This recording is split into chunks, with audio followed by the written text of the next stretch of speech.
YouTube ला रहा बेहतरीन feature, काम करने के तरीकों में करेगा बदलाव। AI को YouTube ने सौंपी सेफ्टी की कमान। अब YouTube नहीं दिखाएगा अश्लील कंटेंट। YouTube आज के दौर में ऐसा माध्यम बन गया है जिसे लोग आमतौर पर अलग अलग वजहों से इस्तेमाल करते हैं। अगर आप भी YouTube यूजर हैं तो ये खबर आपके लिए जरूरी साबित हो सकती है। दरअसल मोबाइल फोन अब बच्चों के पहुंच के लिए बेहद आसान है, लेकिन YouTube पर फ्लैश होने वाली कंटेंट हमेशा बच्चों के लिए उचित हो जरूरी तो नहीं। इसके अलावा और भी कई ऐसे फीचर्स हैं जिसमें YouTube बदलाव कर रहा है। YouTube ने अब एक नई तैयारी शुरू की है। आने वाले दिनों में आर्टिफिशियल इंटेलिजेंस यानी AI सिस्टम की मदद से यूजर्स की उम्र का पता लगाने की कोशिश करेगा। अगर कोई यूजर्स अकाउंट बनाते समय खुद की उम्र कम बताता है तो YouTube अपने इस लेटेस्ट सिस्टम की मदद से उस झूठ को आसानी से पकड़ सकेगा।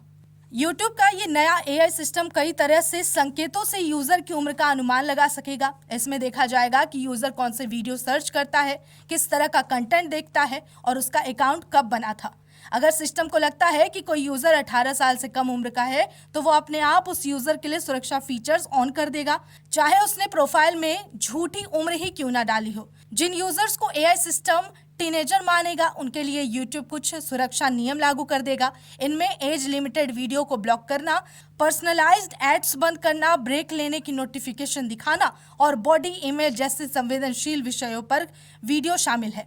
साथ ही जब भी ऐसे यूजर कोई वीडियो अपलोड करे या कमेंट करे तो उन्हें प्राइवेसी रिमाइंडर भी दिखाया जाएगा। अगर किसी यूजर को लगता है कि उससे गलत तरीके से माइनर माना गया है तो वो अपनी असली उम्र साबित कर सकेगा।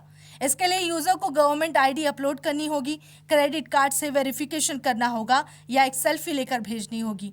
YouTube ने यह भी कहा है कि इस फीचर से कुछ क्रिएटर्स की टीनेज ऑडियंस कम हो सकती है, जिससे उनके एड रेवेन्यू में हल्की गिरावट आ सकेगी। लेकिन कंपनी का मानना है कि ज्यादातर क्रिएटर्स पर इसका असर बहुत कम होगा। दुनिया भर में कई सरकारें और संगठन लंबे समय से ऑनलाइन बच्चों की सुरक्षा को लेकर टेक कंपनियों पर दबाव बना रही है। उनकी मांग है कि ये कंपनियां अपनी ऑनलाइन सुरक्षा नीतियों को सख्ती से लागू करें, खासकर बच्चों के लिए। हाल ही में UK, यूरोपीय संघ के देशों और अमेरिका के कुछ राज्यों में नए नियम लागू हुए हैं। इन नियमों के तहत टेक प्लेटफॉर्म को यूजर्स की उम्र वेरीफाई करनी होगी और नाबालिग को अनुचित कंटेंट से दूर रखना होगा। YouTube का ये कदम इस दिशा में एक महत्वपूर्ण पहल है।